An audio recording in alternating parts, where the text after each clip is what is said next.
welcome to another video from the Tiny Menagerie. If there is a fish that really does just spring to mind whenever anyone mentions beginner species, then this is probably the one. This famously bulletproof fish is the Zebra Danio, a cheap and cheerful species that sports a very fetching gold and darkest blue horizontal striped pattern on a long, slim, torpedo-shaped body, and a grumpy little face to boot as well, just to give them that extra appeal. But why are these little fish so popular, and what kind of conditions do they need? Well, Zebra Danios originate from a wide area of the Indian subcontinent, where they inhabit an equally wide range of different habitats, from fast-moving streams and deep rivers, right the way through to shallow pools and rice paddies which are prone to being both flooded and going through periods of stagnation. And so you can instantly see why this makes the Zebra Danio such a tough little fish. Being able to cope in such a wide range of really quite challenging environments, from vastly fluctuating temperatures right through to very poor oxygenation, has allowed them to colonise places other fish would struggle to even survive, never mind thrive. This, combined with their prolific breeding habit, means that these fish can survive when times are tough and have a massive population explosion as soon as conditions become favourable for them. And this remarkable hardiness translates into fish keeping as well, and they're why zebras are often seen as a beginner species. You have got to do something really quite drastically wrong in order to accidentally kill them off. Or at least, they used to be. Nowadays, zebras are that little bit more sensitive, as they are bred in huge numbers in often really quite poor conditions, simply because they can survive this and it's cheaper than looking after them. This has led to a higher number of imported fish being genetically weakened or carrying parasites, and so you do need to make sure you're observing the fish you're thinking about buying before you do so, just to make sure you're having that opportunity to reject any that look pale or lethargic, a sure sign in Danios that there is something very wrong indeed. But don't get me wrong, Zebra Danios are still a very hardy little fish, and they will happily live in a tank with a temperature anywhere between 10 all the way up to 27 degrees, and with a pH anywhere between 6 up to 8. They can also tolerate wild swings in nitrate, and they can even live in high ammonia so long as it's only for a short period of time. But of course, just because they can survive in poor conditions certainly doesn't mean you should ever neglect them, and giving them a spacious tank with stable water conditions means that these little guys will always be looking at their very best. But probably the very first thing you're going to notice about zebras when you first see them is that they never stop moving. They are very classically Danio in that they are always on the move, always seemingly looking for something, even if it's just someone to chase. This being the case, Zebra Danios do need their space, and you should be looking to provide them with a footprint of at least 30 by 60 centimetres as an absolute minimum, although as always, more space will always be appreciated. And zebras are also keen explorers as well. They will happily spend much of their time weaving in and out of plants and decorations that's in their tank, as well as fast swimming out in open areas. And they will use the entirety of the tank space that you provide for them, right from the substrate all the way up to the water surface. In terms of their tank styling, zebras are not fussy in the slightest, although they do tend to put on better colours if they're in a slightly dimly lit situation and have a variety of shadows and bright areas for them to explore. In these cases, you will really notice just how much those gold bars on their flanks shine as they twist and turn in the light.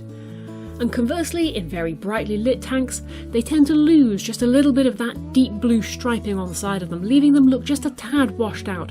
But even so, they are perfectly comfortable in a very open style of tank, as long as it has just a couple of decorations in there with them so that they've got something to hide behind should they need to. Not that hiding is something you're likely to have an issue with these fish. In fact, zebras are incredibly brave, and that has earned them a very rightful place as being known as one of the best dither fish you can buy, especially if you're keeping them with a more shy species in the hope of luring them out a little bit more. Do be a little bit wary though, because zebras are nowhere nearly as daft as they look. I've used them as dithers with a breeding pair of crebensis in the past, and they quickly learned that if they lured the adults away, they could dash back to where those eggs were, eat them all up before the adult crebensis even knew what was going on. So it is better keeping them with shy fish, not those which are breeding. But zebras are also perfectly fine to be kept with shrimp, just so long as you have plenty of hiding places for the shrimplets and don't mind the odd one becoming a snack. But zebras will leave immature and adult shrimp completely alone, and to be honest, they don't really show any interest in the shrimplets neither. It just seems to be a one-off thing if one gets eaten. So I wouldn't look at keeping them in with expensive Caridina species, but they're absolutely fine in with fast-breeding neos, for example. Being a shoaling species, danios do need to be kept with others of the same kind, and as a minimum you should be looking to keep a school of at least 4 individual fish. The gender balance between them doesn't really matter, as neither males nor females are particularly aggressive even when it's spawning time. They can be a little bit chasey with each other, and the slightly larger females do seem to rule the roost and push the males around just a little bit, but it is all harmless posturing and they certainly don't do any real damage to each other. And that goes for other fish species as well. Zebras are perfectly safe to be kept even with the very smallest of the micro-rasboras, or the little tetras, endlers, anything like that.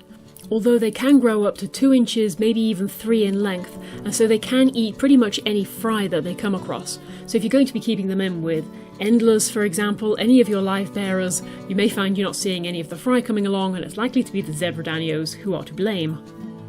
And because they're so fast, Zebra Danios are actually really good companions for other species which can be difficult to find tank mates for, such as the smaller turtles, for example, who will often manage to catch a slower group of fish. Just don't keep them in with anything large and very predatory, otherwise they will get eaten themselves. Like a lot of the danio species, zebras are very easy to feed and they're incredibly greedy. I am frequently surprised at just how many micro pellets each little fish can pack away. But they also happily eat flakes, frozen foods, any of your live brine shrimp, bloodworms, anything like that, they will happily consume it. And this being the case, if you do have a lot of zebras in a tank, do make sure that any slower moving fish in there are getting a feed as well, because the zebras will snatch away everything that's edible in the tank long before any of the slower fish even get a look in. And as mentioned before, when it comes to breeding, zebras are a prolific species. They are egg scatterers, and the females can release as many as 300 eggs in a single spawn in a single day, and that is an awful lot from such a little fish. Although, just to point out, that is the larger of the females who can do that, and it's more common to see 50 to 80 eggs in a single spawn. Females usually spawn once every 2 or 3 days, and they will scatter their eggs over any fine-leaf plant, mosses, anything like that. Unfortunately though, like a lot of egg-scattering species, zebras are absolutely terrible parents, and they will quite happily eat all of their own eggs as soon as they've laid them. And so you will need to remove the adults as soon as they've finished spawning, otherwise they'll just happily consume every egg that was in there. And then with the adults removed, you'll be able to raise the fry on, safe in the knowledge that they're not going to get consumed by their own parents. And it's easy to see why Zebra Danios are seen as a beginner species. There simply really isn't very much that they have a problem with. They tolerate a wide variety of different tank styles and setups, and they'll put up with practically any temperature or pH so long as it's not within the extremes.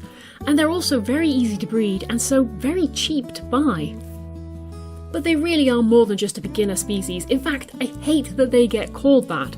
They are a fish for everyone and anyone looking for something that's going to be fast moving and entertaining as well as low maintenance. They are very appealing to look at with that pretty golden body and that lovely little face. Overall, they are just a great fish, really. Anywho though, I hope you've enjoyed this little video all about Zebra Danios. Happy fish keeping everyone, and I will see you again soon. Bye bye!